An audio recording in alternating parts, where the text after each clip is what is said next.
Dian. Sebagaimana Allah Subhanahu wa taala ketika azali sempurna dengan sifat-sifatnya, maka demikian pula Allah akan bersama sifat-sifatnya tersebut. Alhamdulillah. Maka Allah akan bersama sifat-sifatnya tersebut abadi. Abadi dengan sifat-sifatnya yang sudah Allah miliki sejak azali. Baik, kita bahas sebelum kita lanjutkan pada poin 14 dan 15. Sebelum kita membahas pada matan, saya ingin menyampaikan pembahasan pertama. Pembahasan pertama yang sudah pernah saya singgung, tapi saya singgung kembali. Apakah sifat adalah zat atau sifat bukan zat? Apakah sifat adalah zat atau sifat itu bukan zat?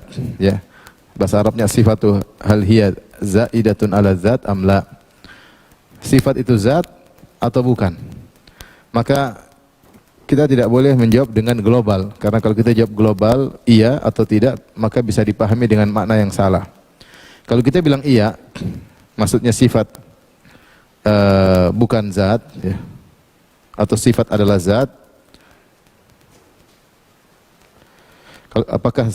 Apakah sifat adalah zat atau bukan zat? Kalau kita bilang iya, sifat adalah zat, dikhawatirkan maknanya sifat adalah zat. Sifat itu zat itu sendiri. Kalau kita bilang, orang tanya, sifat adalah zat atau bukan? Kalau kita bilang iya, sifat adalah zat, bisa dipahami bahwasanya sifat itu zat itu sendiri. Padahal sifat bukan zat. Kalau kita jawab bukan, sifat bukan zat, seakan-akan zat berdiri sendiri, sifat berdiri sendiri, kemudian bergabung. Ya, kemudian bergabung, ya.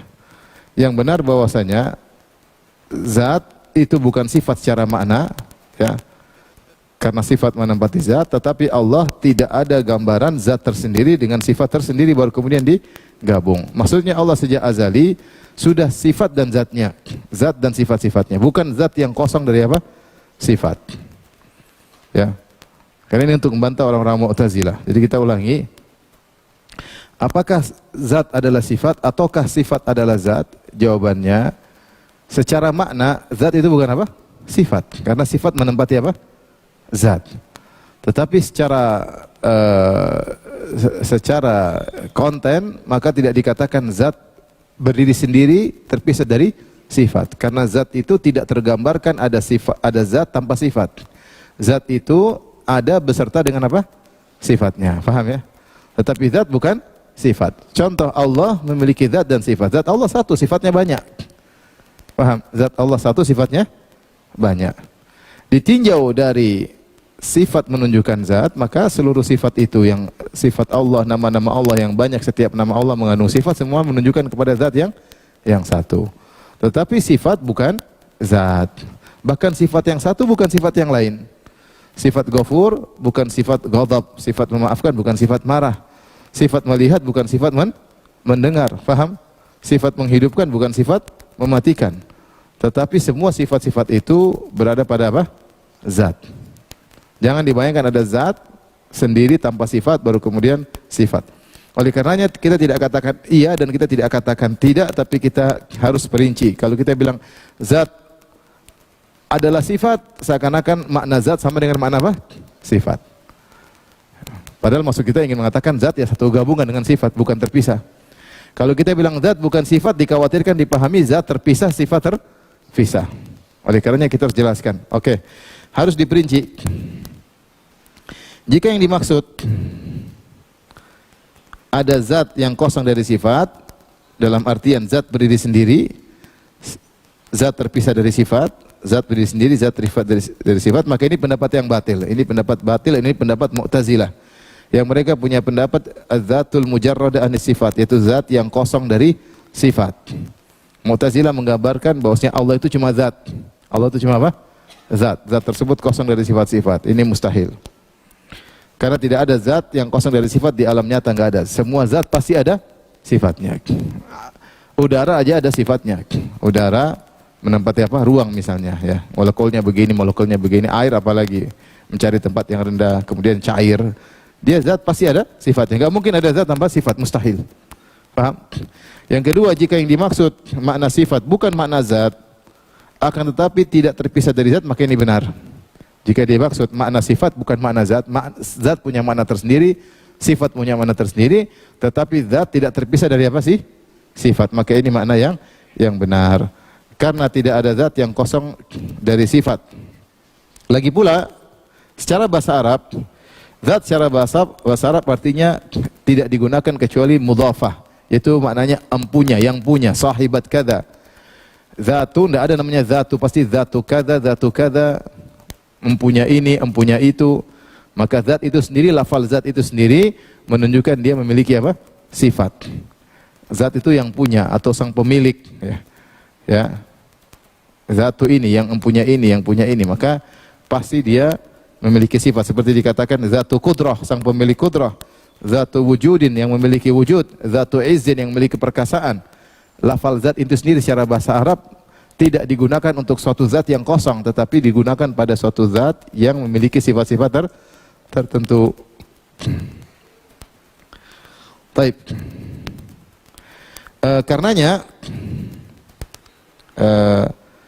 Karenanya dari sisi tinjauan ini bahwasanya zat dan sifat adalah satu kesatuan, maka Nabi SAW berlindung dengan sifat-sifat Allah.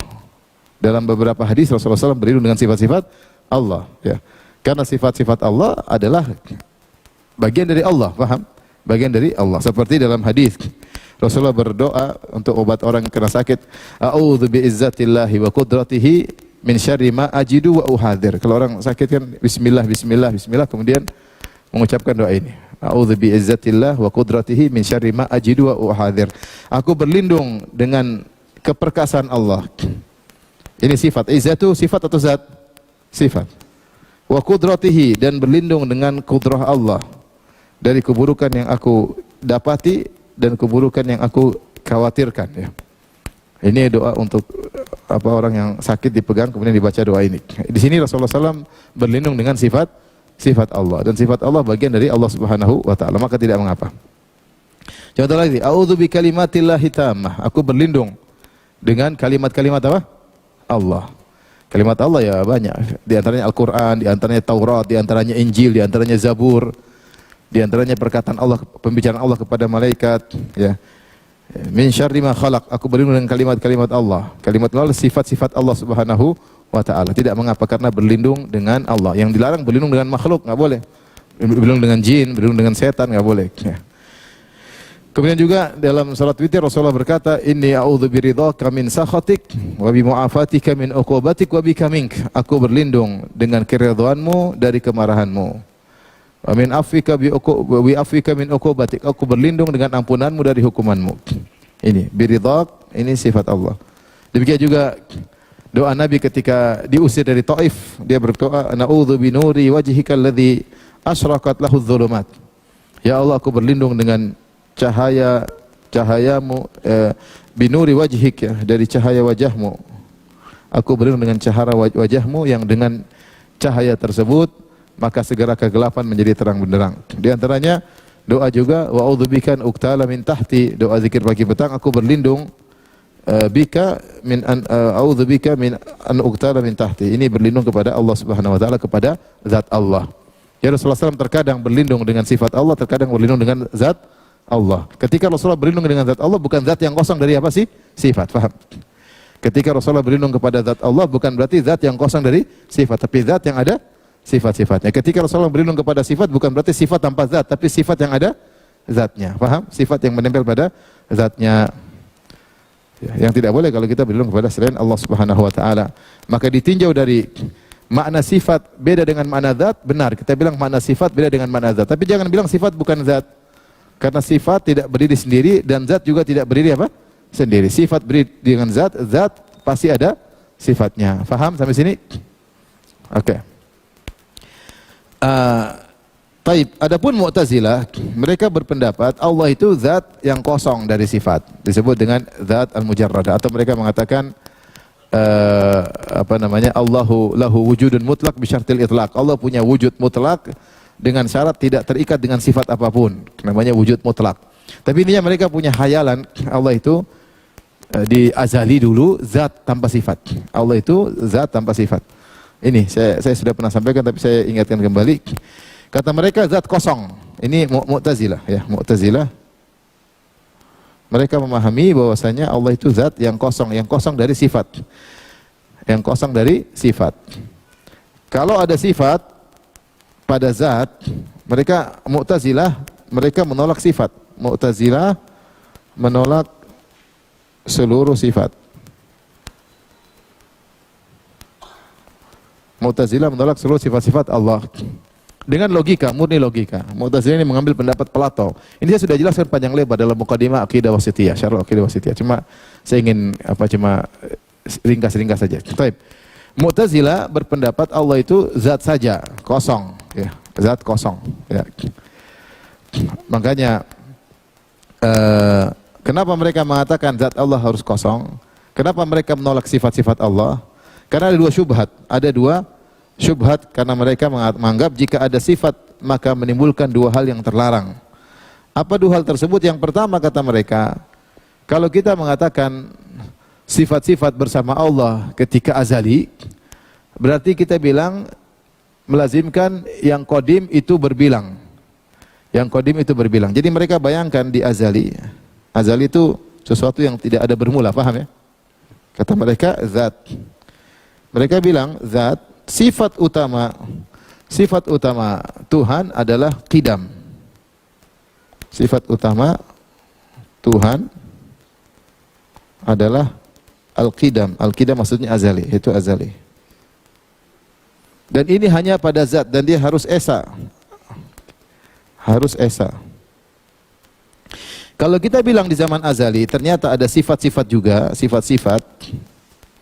Misalnya 5 sifat bersama zat di azali, maka ini melazimkan, kata mereka melazimkan kita menetapkan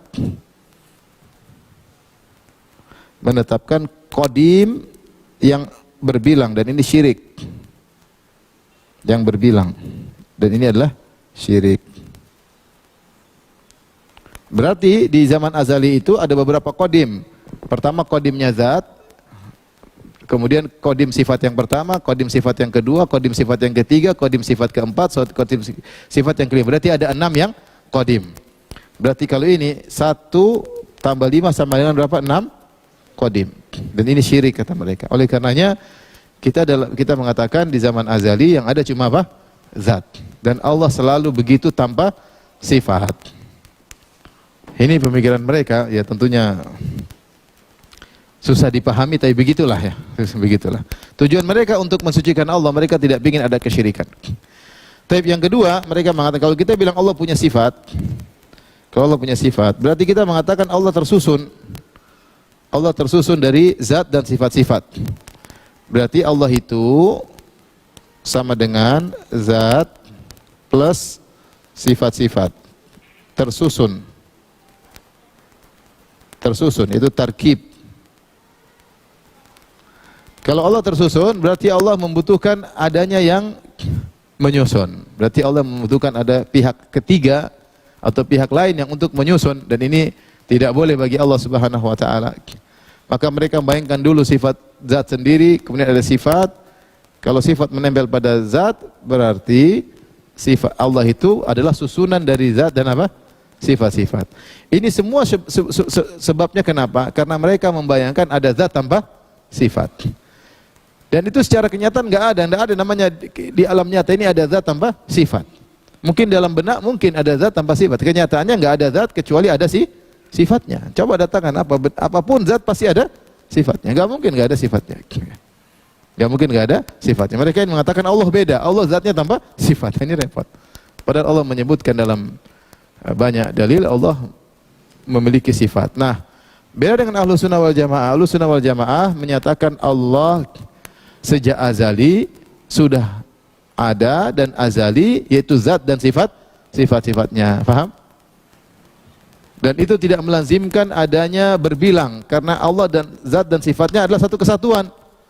Bukan dipisah, zat satu, sifat pertama, sifat kedua, sifat ketiga, sifat keempat, sifat kelima, sifat keenam, 1 tambah 5 sama dengan 6 Tuhan. Tidak benar. Ini logika yang keliru. Yang benar Allah dan sifat dan zat dan sifat-sifatnya satu kesatuan, dan sudah ada sejak zaman apa? Azali. Paham? Ini bedanya. Maka kita harus tahu bahwasanya benar zat itu bukan sifat secara makna, tapi jangan bilang zat terpisah dari apa? Sifat, atau sifat terpisah dari zat. Sifat dan zat satu kesatuan. Insyaallah perkara yang mudah. Paham insyaallah? Paham ya. Baik. Ini pembahasan bikin pening kadang-kadang ya. Insyaallah nanti kita bahas yang nambah iman nanti insyaallah. Ini karena ini ada syubhat masalahnya, jadi saya jelaskan. Baik. Imam Tahawi mengatakan, ya, perhatian kita kembali. Dia mengatakan, mazala bisifati qadiman qabla khalqihi. Senantiasa Allah, yaitu zat dan sifat-sifatnya. Senantiasa mazala bisifatihi, itu maksudnya senantiasa Allah, zatnya dan sifat-sifatnya sudah ada sejak azali. Sebelum ada makhluknya. Sebelum ada makhluk Allah sudah sempurna enggak? Sudah. Zat dan sifatnya atau zatnya sendiri? Zat dan sifatnya yang merupakan satu apa? Kesatuan. Selesai. Kemudian setelah dia mencipta, apakah setelah Allah mencipta ada tambahan zat baru atau ada tambahan sifat baru? Jawabannya tidak. Tidak ada. Makanya Imam Tahawi berkata, lam yazdad bi kaunihim syai'an lam yakun qablahum min sifatihi. Tidak bertambah sifatnya sama sekali, sifat yang sebelumnya tidak ada sebelum ada makhluk. Jadi tidak ada bertambah. Jangan sampai kita bayangkan setelah Allah mencipta ada sifat baru yang muncul pada Allah. Nah, kalau kita manusia bertahap bisa tambah sifat kita. Tadinya nggak bisa bicara, bisa bicara.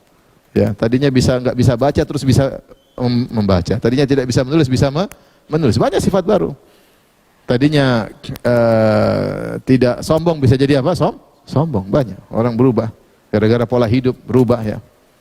Ya. Dan banyak manusia sifatnya berubah-ubah. Sebaliknya sifatnya bisa hilang. Tadinya sombong bisa tawadhu. Bisa atau tidak? Bisa. Itu manusia. Zatnya juga berubah. Tadinya kurus kemudian jadi berbahagia. Jadi gemuk. Bisa berkurang, gemuk jadi apa? Kurus. Manusia berubah, zat berubah, sifat berubah. Perubahan zaman, perubahan kondisi, perubahan politik bisa merubah seseorang. Dari begini menjadi begitu, begitu menjadi begini. Iya atau tidak? Ya itu begitulah manusia. Sifatnya bisa berubah, zatnya bisa berubah. Adapun Allah Subhanahu wa taala zat dan sifatnya sempurna. Taib. Wa kama kana bi sifatihi azaliyan, dan sebagaimana Allah sejak dahulu azali dengan sifat-sifatnya, kadzalika la yazalu alaiha abadiyan, dan Allah akan senantiasa demikian pula sampai abadi. Tidak ada sifat yang bertambah, tidak ada zat yang bertambah. Paham? Azali azali dan abadi, tidak ada zat bertambah, tidak ada apa? Sifat bertambah. Paham? Sama, azali sampai abadi sampai azali sama saja. Sampai sini paham? Jadi kita tahu, saya simpulkan kembali bahwasanya kalau Mu'tazilah dia bilang yang azali cuma apa? Zat saja, paham? Karena dia punya bayangan zat bisa kosong dari sifat. Ahlussunnah tidak. Zat dan sifat Allah sudah azali. Sebelum ada makhluk, zat dan sifatnya sudah ada. Setelah makhluk ada pun tidak berubah. Zat dan sifatnya pun seperti itu. Taib. Sekarang kita bahas, sudah kita bahas zat kosong, kita bahas sekarang pembahasan kedua yang tadi disinggung oleh Abu Ja'far At-Tahawi. Sekarang kita bicara Allah Subhanahu wa taala, Tuhan kita. Allah Azza wa Jalla. Azali dan abadi. Azali berarti sebelum ada makhluk, ya kan? Abadi setelah ada makhluk dan seterusnya, ya. Ya. Azali sebelum ada makhluk. Abadi setelah ada makhluk. Allah ciptakan makhluk, kemudian Allah abadi, bahkan makhluk kalaupun hilang Allah tetap abadi. Paham? Baik. Ketika azali, zat sifat-sifatnya sudah sempurna. Sempurna. Ya. Allah zat dan sifatnya banyak, dan sifatnya kita tidak tahu semuanya karena banyak sifat-sifat Allah yang belum kita ketahui, ya. Banyak nama-nama Allah yang belum kita ketahui, tetapi sudah sempurna Allah, ya. Makanya Nabi SAW berdoa dengan doa penghilang kesedihan, ya. Nabi berkata, as'aluka bikulli ismin huwa lak. Ya Allah, aku mohon kepada Engkau dengan bertawasul dengan seluruh nama-namamu. Sammaita bihi nafsak, yang Kau namakan dirimu dengan nama-nama tersebut. Aw anzaltahu fi kitabik, yang Kau turunkan kepada Al-Qur'an, di dalam Al-Qur'an. Aw 'allamtahu ahadan min khalqik, atau Kau ajarkan kepada hambamu, yaitu kepada Nabi Muhammad SAW. Aw ista'tharta bihi fi ilmil ghaibi indak, dan nama-nama yang Kau sembunyikan di ilmu ghaib, tidak ada yang tahu. Berarti ada nama-nama Allah, yang setiap nama Allah mengandung apa sih? Sifat, ya enggak? Allah Ghafur berarti punya sifat maghfirah. Allah Aziz berarti punya sifat izzah. Allah Qawi punya sifat kuat. Paham? Ada nama-nama Allah yang kita tidak tahu. Mau baca Al-Quran, baca hadis kita enggak tahu. Nabi sih tidak tahu. Dan itu menunjukkan sifat-sifat Allah. Masih banyak sifat-sifat Allah yang sudah ada sejak zaman azali yang belum kita tahu. Sebagian sifat-sifat Allah, Allah jelaskan dalam Al-Quran. Kita baca Qawiyun Aziz, kita baca Ghafurur Rahim, kita baca afu, ya, dan kita banyak, ya, afuwan qadira, banyak, qadir, ya, sami'an basira, banyak sifat-sifat. Ternyata itu masih sebagian kecil, ya, masih banyak sifat-sifat Allah yang kita tidak tahu. Kita tidak tahu, Allah tidak jelaskan. Makanya dia mengatakan ada nama-nama Allah yang Allah sembunyikan pada dirinya dalam ilmu gaib yang Nabi tidak tahu. Faham? Demikian juga ketika Rasulullah cerita nanti suatu, Rasulullah makanya berdoa, la uhsi thana'an alaik, aku tidak bisa memujimu sebagaimana mestinya ya Allah. Anta kama athnaita ala nafsik, engkau yang bisa memuji dirimu sendiri. Kenapa Rasulullah SAW tidak bisa memuji Allah sebagaimana mestinya? Karena masih banyak nama-nama dan sifat-sifat Allah yang Nabi tidak tahu. Nama-nama dan sifat Allah sudah ada atau belum? Sudah ada sejak asal. Tapi Nabi tidak tahu. Demikian juga Rasulullah SAW kabarkan nanti di hari kiamat kelak ketika di padang mahsyar, maka Rasulullah SAW ingin memberi syafaat kepada umat manusia agar Allah segera datang li faslil qadha, untuk mulai persidangan. Maka Nabi SAW pun sujud. Rasulullah sujud, kemudian kata Rasulullah SAW, fa yuftah alayya min mahamid la uhsinaha al-an. Kata Nabi, kemudian ketika itu aku pun diberikan ilham oleh Allah untuk memuji Allah dengan pujian-pujian yang sekarang aku belum bisa. Nanti saya bisanya nanti ketika hari kiamat kelak. Faham? Berarti ada sifat-sifat Allah yang sudah ada sejak zaman azali yang kita, jangankan kita, Nabi pun tidak tahu. Baik. Sifat-sifat ini sudah ada sebelum ada makhluk. Faham? Setelah itu dulu Allah sendirian, lalu Allah menciptakan makhluk. Apakah setelah Allah menciptakan makhluk bertambah sifat Allah? Jawabannya tidak. Jawabannya tidak. Jawabannya tidak. Sifat-sifatnya tetap saja. Makanya kita baca setelahnya, coba yang poin ke 14. Kata Abu Ja'far At-Tahawi, laisa mundhu khalaqal atau laisa mundhu khalqil khalqi istafada ismal khaliq. Bukan semenjak Allah ciptakan makhluk baru Allah diberi nama Al-Khaliq. Maksudnya dia ingin mengatakan Allah itu Al-Khaliq sebelum ada makhluk. Faham? Bukan berarti kalau setelah ada makhluk baru Allah punya sifat baru namanya sifat mencipta. Justru logikanya sebelum Allah mencipta, Allah sudah punya sifat apa? Mencipta. Logikanya sederhana. Karena kalau Allah tidak punya sifat mencipta, gimana menciptakan? Paham? Jadi sebelum ada makhluk Allah sudah punya nama pencipta. Allah sudah punya sifat apa? Mencipta meskipun belum ada makhluk. Wala bi ihdatsil bariyah istafada ismal bari. Bukan juga dengan menciptakan al-bariyah itu makhluk Allah diberi nama al-bari. Allah al-bari sebelum ada al-bariyah. Allah al-khaliq sebelum ada makhluk. Faham? Faham tidak? Ini sederhana. Coba, sebelum Allah menciptakan makhluk, Allah punya sifat mencipta enggak? Ya, kalau enggak punya gimana mau mencipta? Maka sebelum ada makhluk Allah sudah dikatakan pencipta. Lahu makna rububiyah wala marbub, dan Allah sudah punya sifat rububiyah. Sifat rububiyah itu apa? Mencipta, memiliki, mengatur. Allah sudah bisa sebelum ada yang diatur. Karena kalau Allah tidak punya sifat mengatur, terus tiba-tiba ada makhluk, gimana cara ngaturnya? Paham? Maka secara logika Allah pasti sudah punya sifat untuk bisa mengatur, sudah bisa sifat untuk mencipta sebelum ada makhluk. Wa ma'nal khaliqi wala makhluk, dan Allah sudah memiliki makna pencipta meskipun belum ada makhluk.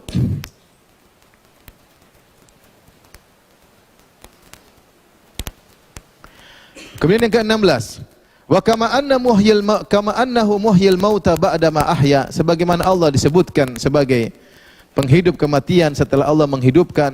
Istahaqqa hadzal isma qabla ihyaihim. Allah sudah disebut yang menghidupkan sebelum dia menghidupkan yang mati. Faham?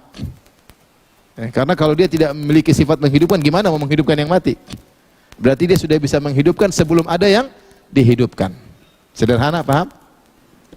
Kadzalika istahaqqa ismal khaliq qabla insya'ihim. Demikian juga Allah sudah berhak mendapatkan nama Sang Pencipta sebelum menciptakan makhluknya. Makanya saya katakan Allah di zaman azali sudah ada zat dan nama-nama dan sifat-sifatnya, meskipun belum ada makhluk sama sekali.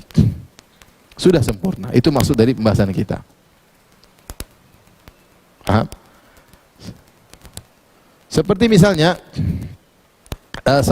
seorang dia dikatakan orang yang mutakallim, berbicara meskipun dia sedang diam. Kenapa kita katakan dia orang yang bisa berbicara meskipun dia sedang diam? Karena dia punya potensi untuk bisa berbicara meskipun dia belum berbicara. Paham? Ada penulis, orang ini penulis meskipun dia tidak sedang menulis. Kita bilang dia penulis meskipun dia sedang tidak menulis, karena dia mampu untuk menulis. Tadi saya bilang sederhana, kalau Allah tidak bisa mencipta, tidak punya sifat mencipta sebelum ada makhluk, gimana menciptakannya? Berarti Allah sebelum ada makhluk sudah punya sifat mencipta. Nah, ini maksud saya. Jadi waktu azali Allah ada zat dan sifat-sifatnya, baik sifat-sifat dzatiyah maupun sifat fi'liyah, Allah sudah sempurna.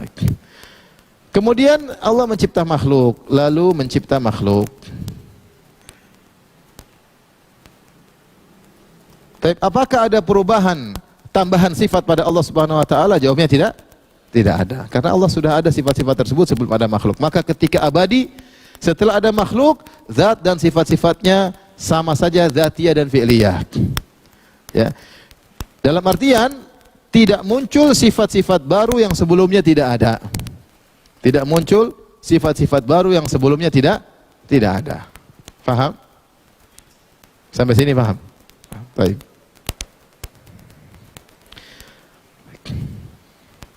Yang tidak boleh bagi Allah apa? Ya. Yang tidak boleh bagi Allah, yang pertama, ada dua hal tidak boleh bagi Allah. Jika ada makhluk yang menempati zat Allah, berarti zat Allah ada perubahan. Paham? Kalau ada zat makhluk menempati zat Allah, berarti pada zat Allah ada perubahan.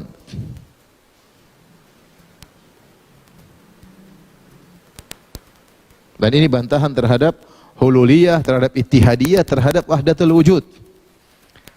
Kita sudah sering bahas hululiyah, wahdatul wujud sama ittihadiyah. Kita bahas masalah wahdatul wujud. Kalau hululiyah yaitu Allah menempati makhluk, seperti akidahnya Al-Hallaj, bahwasanya Allah memilih sebagian makhluknya untuk Allah tempati. Di antara makhluk-makhluknya yang indah Allah tempati. Di antaranya mereka meyakini kalau sudah mencapai wali tertentu Allah menempati zatnya. Itu namanya Allah menempati zat makhluk. Nah, kalau Allah menempati zat makhluk berarti zat Allah berubah enggak? Berubah. Kemudian juga atau ittihadiyah itu dua zat yang bersatu kemudian tidak bisa dipisahkan. Kalau menempati seperti air dituangkan di cawan, berarti air menempati apa? Cawan. Kalau bersatu seperti kopi dicampur susu diaduk jadi kopi susu. Kalau wahdatul wujud ya Allah itu makhluk, makhluk itu Allah, seperti pendapat Ibnu Arabi. Ini semua sesat.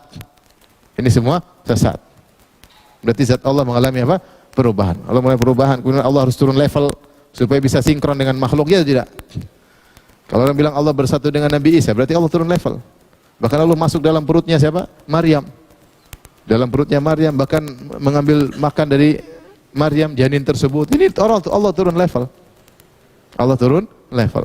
Dan tidak boleh.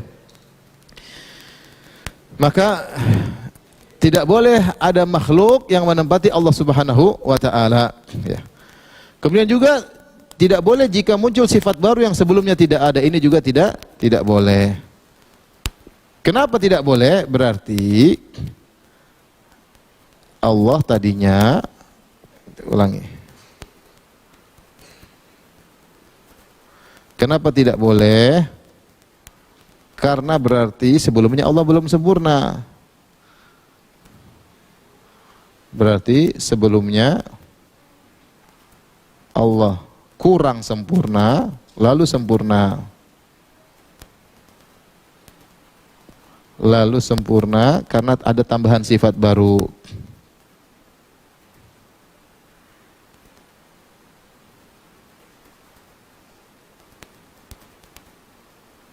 Seperti manusia, manusia ketika lahir la ya'lamu la ta'lamuna syai'an. Ya. Allahu akhrajakum min butuni ummahatikum. Allah keluarkan kalian dari perut ibu kalian, la ta'lamuna syai'an. Kalian tidak tahu ilmu sama sekali. Wa ja'alakumus sam'a wal absara wal af'idah la'allakum tashkurun. Allah jadikan bagi kalian penglihatan, pendengaran dan kolbu, hati, supaya dengan sarana penglihatan, pendengaran, hati kalian bisa cari ilmu agar kalian bersyukur. Setelah itu manusia berilmu secara bertahap. Setiap tambah ilmu dia semakin apa? Sempurna. Tadinya tidak tahu apa-apa, semakin tambah ilmu semakin sempurna. Tadinya tidak bisa bicara, kemudian bisa bicara, semakin apa?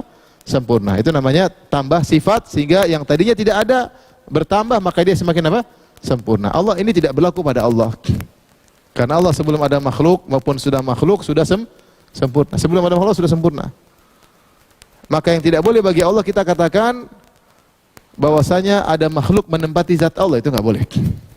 Karena berarti ada perubahan pada zat Allah atau Allah turun level, tidak sempurna. Karena sinkron dengan makhluk. Yang tidak boleh yang kedua, kita bilang ada muncul sifat baru pada Allah. Ya. Paham sampai sini? Taib. Ini dipahami dengan mudah ya. Baik, pembahasan berikutnya adalah sifat-sifat fi'liyah.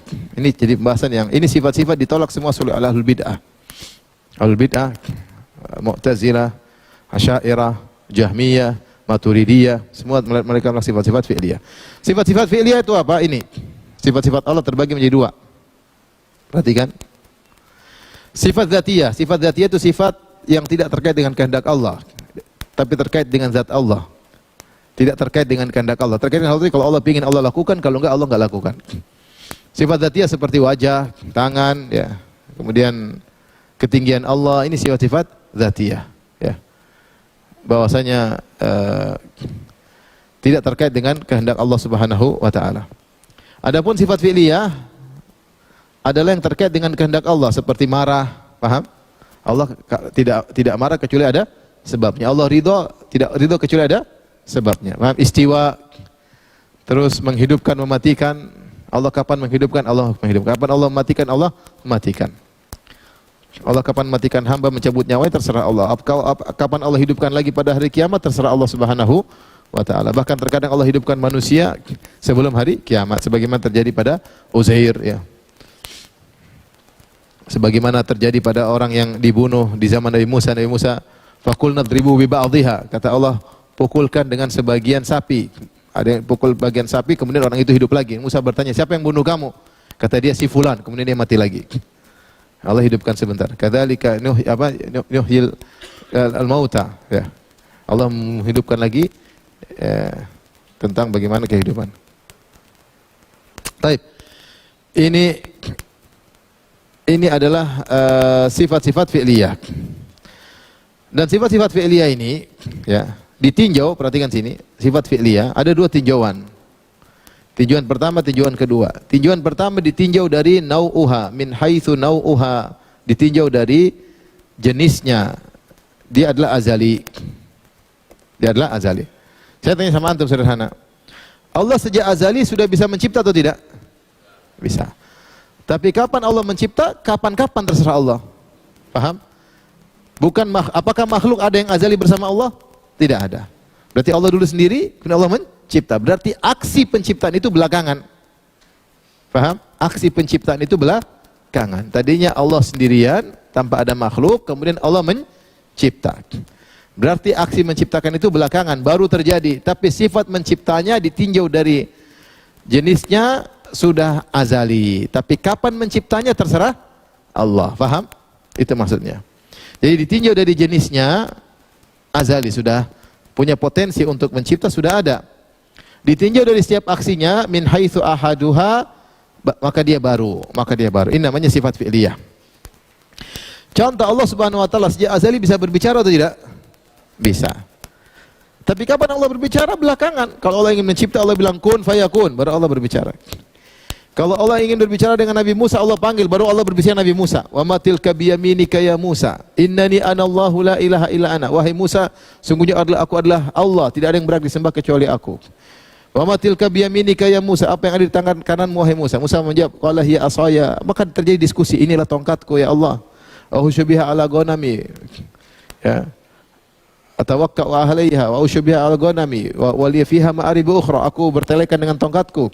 Aku ngurus kambing-kambingku dengan tongkatku untuk cari makanan buat kambing-kambingku, dan saya punya keperluan-keperluan lain dengan tongkatku. Allah timpali lagi, alqiha ya Musa, lemparkan wahai Musa. Ada pembicaraan enggak? Apakah Allah berbicara dengan Musa sejak azali?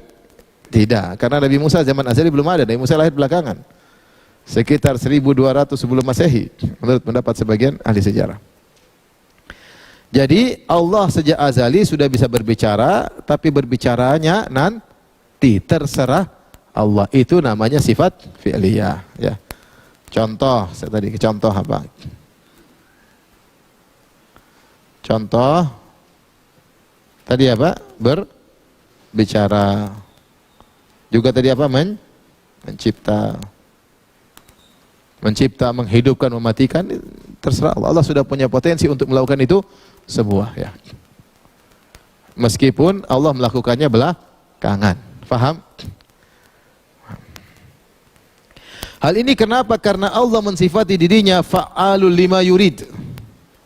Allah mengatakan Allah melakukan apa yang Dia kehendaki. Fa'al itu adalah sigah mubalaghah bismil fa'il, ya.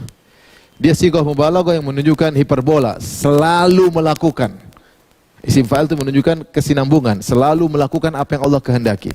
Berarti Allah selalu. Coba setiap saat Allah ada aktivitas, enggak ada. Allah menghidupkan, Allah mematikan, Allah memberi rezeki kepada si fulan, Allah menahan rezeki, Allah mendengar perkataan si fulan, Allah menjawab doa si fulan. Allah tidak mengabulkan doa si fulan. Allah mengangkat, Allah merendahkan. Ya, Allah mematikan. Banyak. Allah buat ini sakit, Allah buat ini sehat. Ya. Banyak sekali. Allah beri musibah kepada ini, Allah angkat musibah dari si fulan. Kegiatan Allah banyak.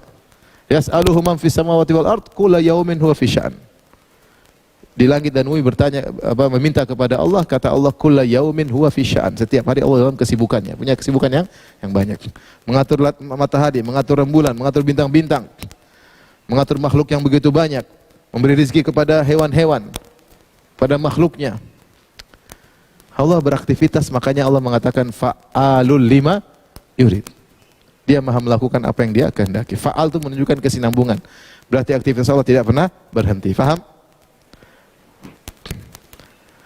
Seperti firman Allah, Allahu khaliqu kulli syai'. Allah menciptakan segala sesuatu. Yakhluqu ma yasha'. Allah menciptakan apa yang Allah kehendaki. Ya. Seperti ketika Nabi Zakaria ketika minta anak, ya. Inna nubasyiruka bi gulamin ismi Yahya lam naj'al lahu min qablu samiyya qala rabbi anna yakunu li gulamun wa lam yamsasni wa kanat imraati aqira wa qad balagtu min al-kibri itiya qala kadzalika qala rabbuka huwa alayya hayyan wa qad khalaqtuka min qablu wa lam taku syai'a. Kata Allah Subhanahu wa taala ketika Allah kabarkan, wahai Zakaria, kau akan punya anak. Kata Zakaria, gimana saya punya anak? Istri saya mandul, saya sudah tua. Kata Allah, gampang. Bukankah Allah telah menciptakan engkau sebelumnya? Menciptakan lagi gampang, paham? Menciptakan Yahya gampang, anakmu nanti. Kadzalika Allahu yakhluqu ma yasha. Allah mudah menciptakan. Setiap hari Allah menciptakan ini banyak yang Allah ciptakan.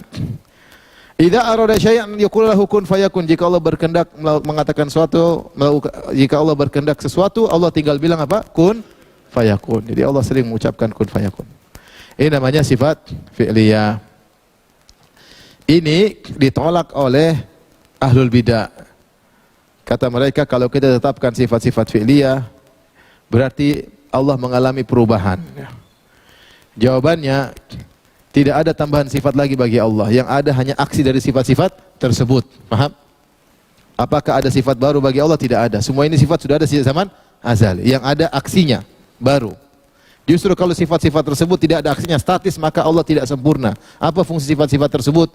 Kalau ternyata statis. Seperti benda-benda mati yang tidak bisa beraktivitas. Justru pembeda antara kehidupan dengan kematian adalah aktivitas. Kalau ada aktivitas berarti Allah Maha hidup. Kalau tidak ada aktivitas berarti mati, seperti benda mati. Jadi mereka punya syubhat, mereka mengatakan Allah sudah statis, maka tidak boleh ada sifat-sifat fi'liyah, namun ini dibantah. Dan terlalu banyak dalil saya sebutkan dalam Syarah Aqidah Wasithiyah, ratusan dalil menunjukkan Allah punya sifat fi'liyah. Di antaranya hadis yang masyhur, lihat hadis ini. Hadis tentang hari kiamat, saya tulis. Rasulullah bersabda tentang ketika kondisi hari kiamat, orang-orang dibangkitkan dalam kondisi hufatan, uratan, gurlan, buhman, tidak pakai sendal, dalam kondisi telanjang, tidak bawa apa-apa, dalam kondisi belum disunat. Kemudian Allah berikan pakaian kepada mereka. Awwalu man yuksa minal khalaik Ibrahim. Yang pertama kali dikasih pakaian Ibrahim alaihissalam. Akhirnya manusia dibawa terik matahari dengan jarak yang rendah 1 mil, mereka kepanasan, mereka kepayahan, sehingga mereka mendatangi para nabi untuk agar para nabi memberi syafaat. Artinya mereka bilang, wahai nabi, mintalah kepada Allah segera datang untuk mulai persidangan. Menunggu ini terlalu berat. Menunggu di padang mahsyar, matahari jarak 1 mil, keringat bercucuran. Kami ingin segera dijalankan keputusan. Maka datang kepada nabi-nabi, di antaranya mereka datang kepada Nabi Adam, Nabi Nuh, Nabi Ibrahim, Nabi Musa, Nabi Isa, kemudian Nabi Muhammad. Ketika datang kepada Nabi Adam, wahai Adam, mereka puji. Anta Abul Bashar, engkau adalah nenek moyang seluruh manusia. Kemudian mereka puji keistimewaan Adam. Khalaqakallahu biyadayhi, Allah telah menciptakan engkau spesial dengan kedua tangannya. Engkau adalah manusia pertama, prototipe pertama.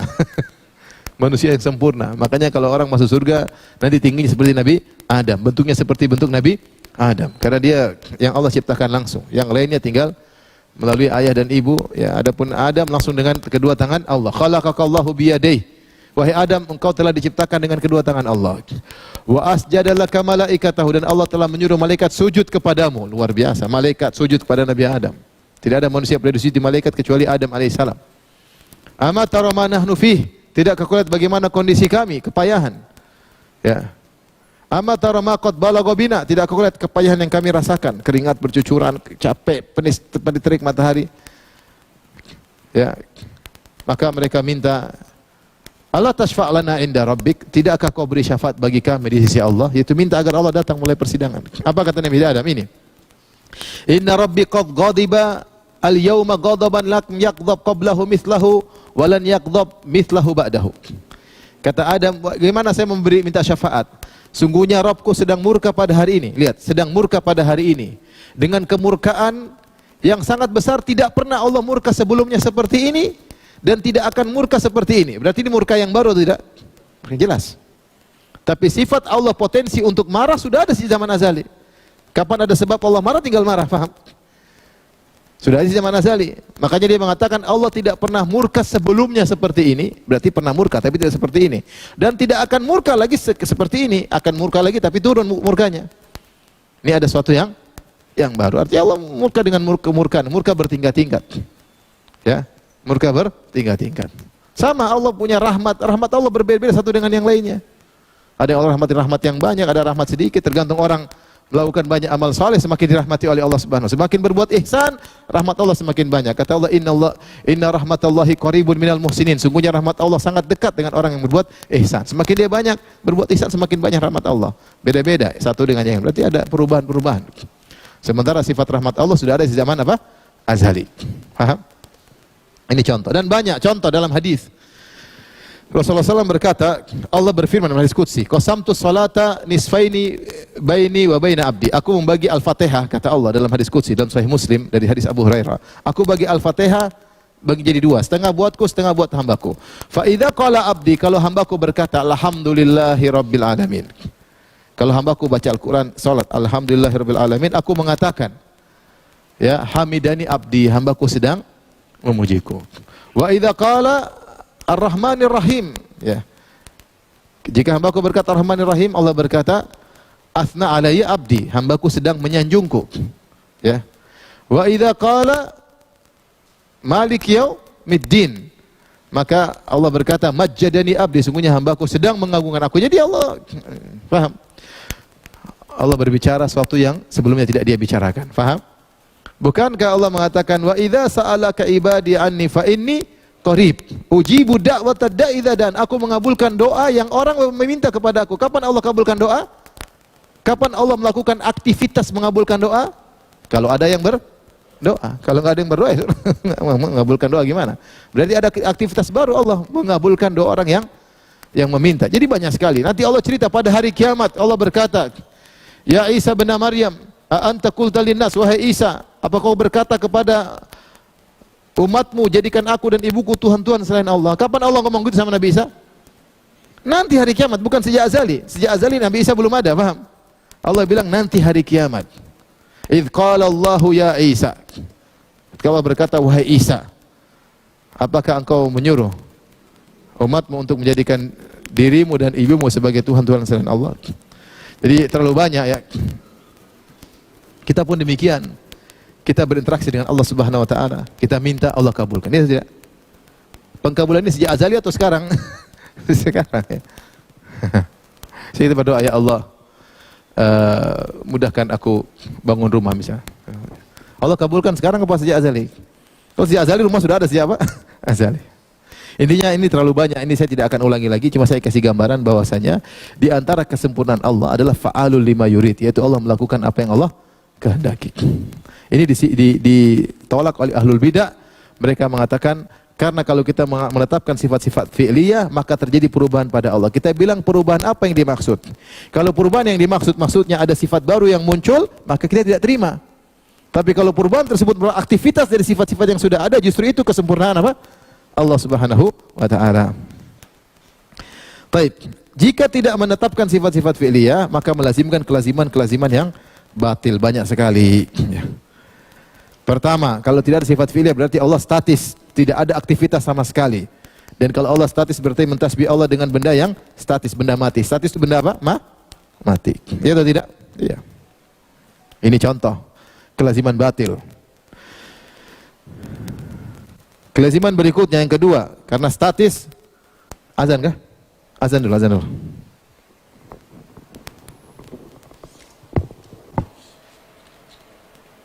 Allahu Akbar, Allahu Akbar, Allahu Akbar,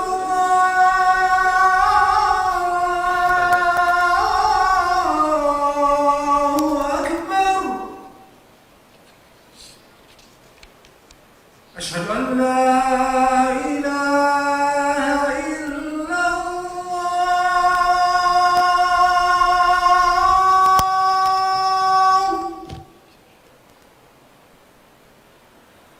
أشهد أن لا إله إلا الله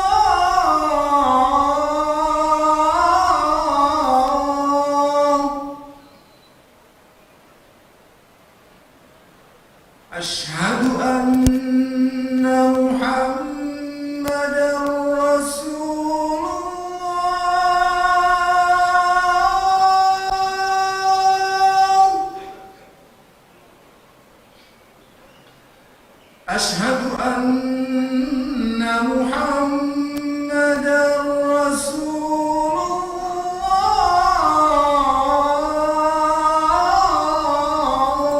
الله حي على الصلاة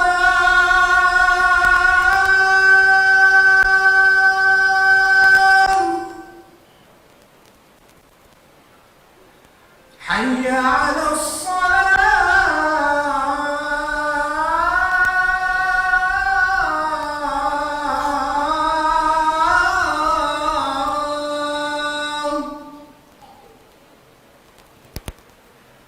حي على الفلاح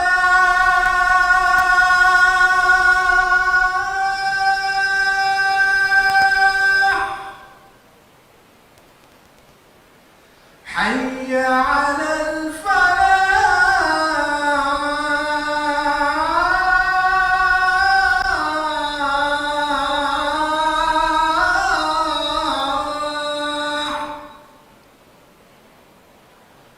الله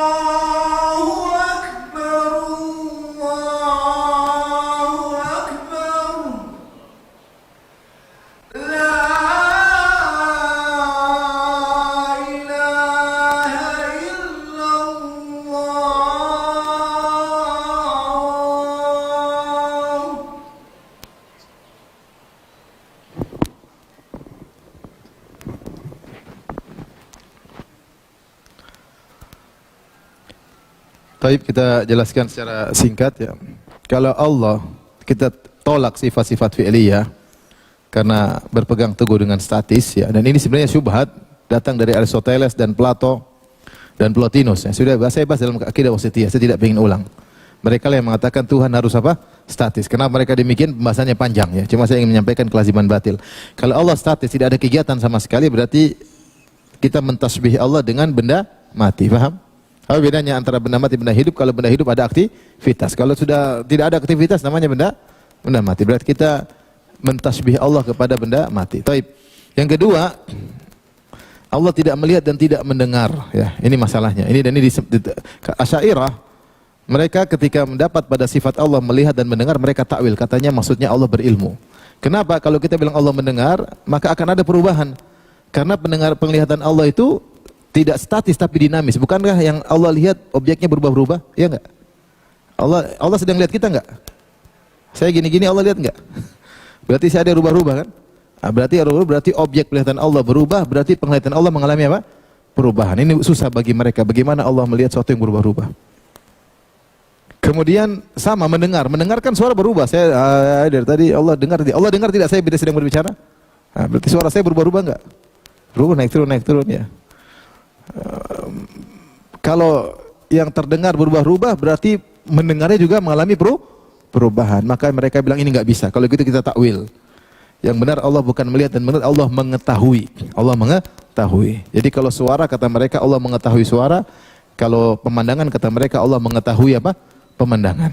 Mereka tidak mau bilang Allah mendengar dan melihat. Mereka bilang iya tulisannya mendengar melihat tapi maknanya mengetahui. Ini namanya takwil. Kenapa? Dan ini berbahaya. Karena menolak sifat Allah. Di antara sifat yang paling utama Allah yang buat orang rasa takut kepada Allah adalah Allah Maha melihat. Alam ya'lam bi annallaha yara. Tidakkah kau tahu Allah melihatmu? Bagaimana kita bisa khusyuk ketika kita tahu Allah sedang melihat, bukan sekedar mengetahui, paham? Ya, kata Allah wa tawakkal 'alal hayyil alladzi la yamut alladzi wa tawakkal 'alal azizir rahim alladzi yaraka hina taqum. Bertawakallah kepada Allah yang melihat engkau ketika kau sedang salat. Allah. Apa yang dipahami oleh orang awam kaum muslimin? Allah Maha melihat berarti melihat atau mengetahui? Melihat. Melihat beda dengan mengetahui. Orang buta bisa mengetahui tanpa melihat, bisa enggak? Orang buta dia tahu ini HP. Dia tahu atau dia lihat? Tahu. Tahu beda dengan melihat. Ada orang tidak bisa melihat tapi bisa mengetahui. Jadi jangan samakan melihat dengan mengetahui.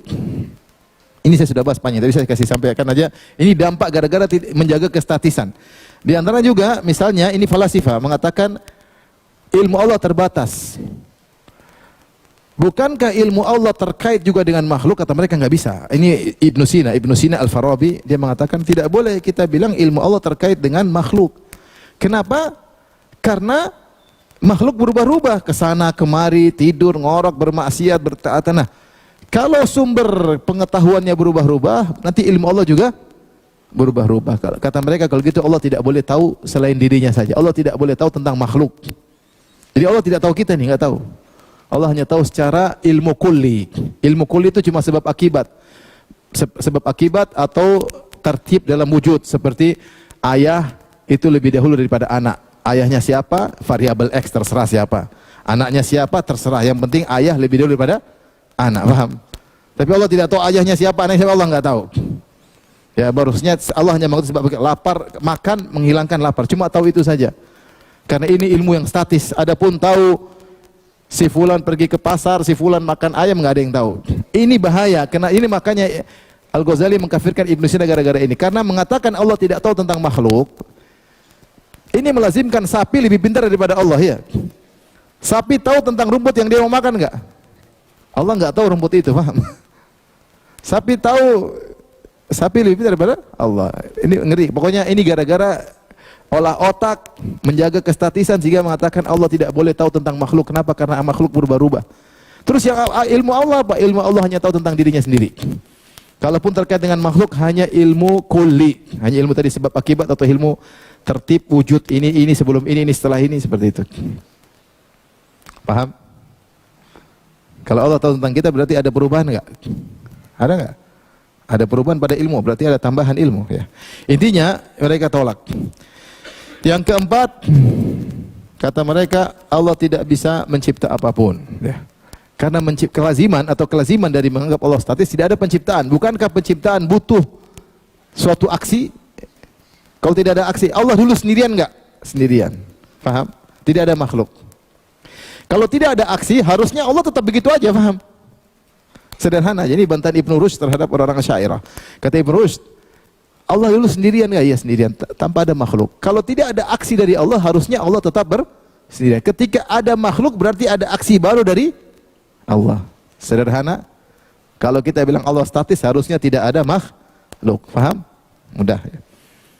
Yang kelima, Allah tidak memiliki tujuan apapun. Karena kalau Allah punya tujuan apapun, berarti Allah berubah. Tadinya mau gitu, kemudian dapat gitu. Berarti ada berubah dari tidak dapat menjadi apa? Dapat. Jadi mereka akhirnya mentasbih Allah dengan orang yang melakukan kegiatan tanpa ada tujuan. Seperti orang gila, orang linglung.